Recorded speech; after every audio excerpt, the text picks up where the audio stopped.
Hey guys, Ash here from the Gooders and Blues, and how are you this Friday morning? As a sunny Friday morning. Oh my god, I'm going to get sunburnt. This is the match preview to. Oh, who's that team we playing tomorrow? It's a very small team. They're just across the road from us.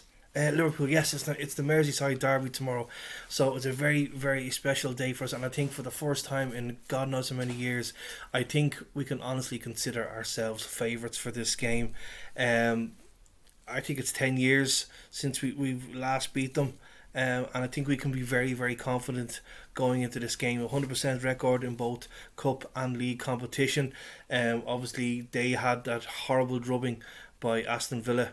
I suppose in our eyes, we'll say lovely drubbing, but they wouldn't have taken too kindly to being drubbed 7-2 just before the international break. So, in one sense, it was. Oh, it was a shame that the international break came to kind of, I suppose it stops our kind of rhythm in the way we were going. But on the positive side is after the international break, most of our injuries have come back. Now, sadly, we're still waiting on news on two key players. Yerry Mina didn't play for Colombia. They kept him out of the side as a precautionary measure for some reason, and Luca Dean went off in France's win the other night. He had a good game too. I think he had an assist for one of the goals too for France. But I think it was a knee injury he picked up. So hopefully there's nothing horrible there in regards to um, injuries. But obviously the young lad Nkunku, if he has to come in, he'll play. It'll be a very daunting game, of course, for him if he has to play instead of Luca Dean against the Reds. Ben Godfrey will more likely come into the squad as well. I doubt it. He'll start the game in place of Yerry Mina. I think it'll end up being. Um, uh, well, I suppose it depends on me now that I think about it, because Holgate is still out as well. Holgate's not back due till November. Um, the good news is from the injury front is Carlo Ancelotti said yesterday that Andre Gomez, Seamus Coleman and Allen should be fit to play. So that's the good news. So that international break has given us that time. So obviously Seamus couldn't play for Ireland in the last couple of games because he had that injury.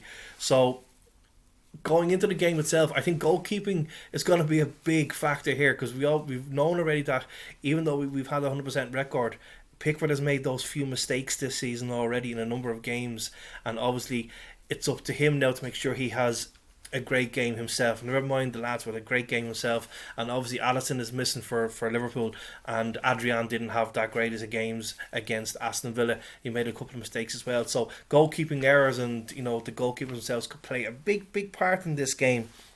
Calvert-Lewin is going to be on fine form after he had his debut goal for England. So let's hope we can get a couple of goals and get his first goals for Everton against Liverpool. Um, I'm feeling confident about this. I think as long as we don't make any silly mistakes, silly yellow cards or get red cards early in the game, I think we can really take this Liverpool team down, especially with our midfield. Richarlison, who also scored for Brazil in the last game, he's going to be kind of up for this game as well. So I just don't see why we cannot go and take them to shreds and win the game comfortably. We just need to make sure that we don't have any lapses of concentration, because they will, they're the spawn. That's what I always call them. They're the spawn. They will punish us if we don't take the game to them, and they will be looking to give somebody a spanking after what happened to them. It's a 12:30 kickoff game tomorrow, Saturday. Goodison Park. Sadly, the old lady is empty once again. The coronavirus is really, really hitting not just in the UK, but it's hitting home here as well. So it's going to be absolutely key that we send out the positive vibes to the guys playing in that game tomorrow.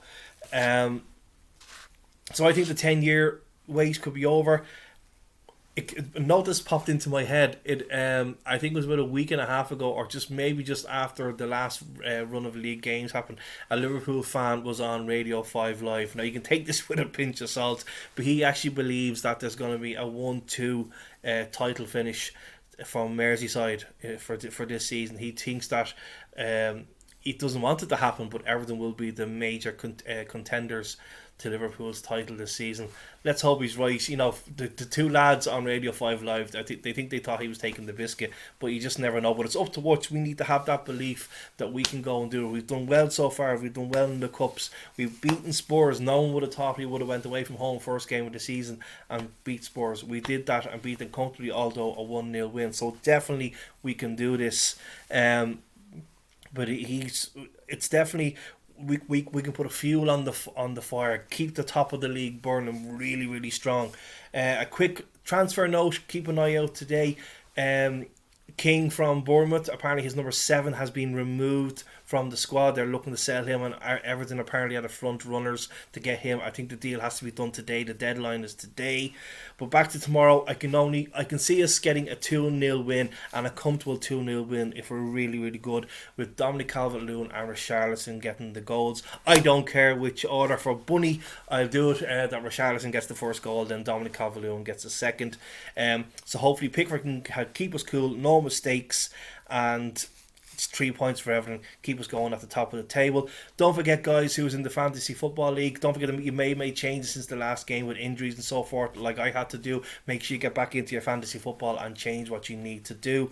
On a serious note, guys, to the end of this, obviously with the coronavirus, we know here in Ireland we've had issues in the last couple of days where we've had a couple of times where we've gone over the 1,000 mark in coronavirus cases, which means as from midnight last night, you're not allowed technically to go to other people's homes. So wherever you do watch the game tomorrow, please make sure you're doing it safely, enjoy it safely, and hopefully tomorrow we'll have a match reaction with an Everton win for the first time against the shite in 10 years. Till then, guys, thanks for watching. Everton 2, Liverpool 0, please God, and we'll talk to you at full time tomorrow. Cheerio, take care, bye bye, stay blue.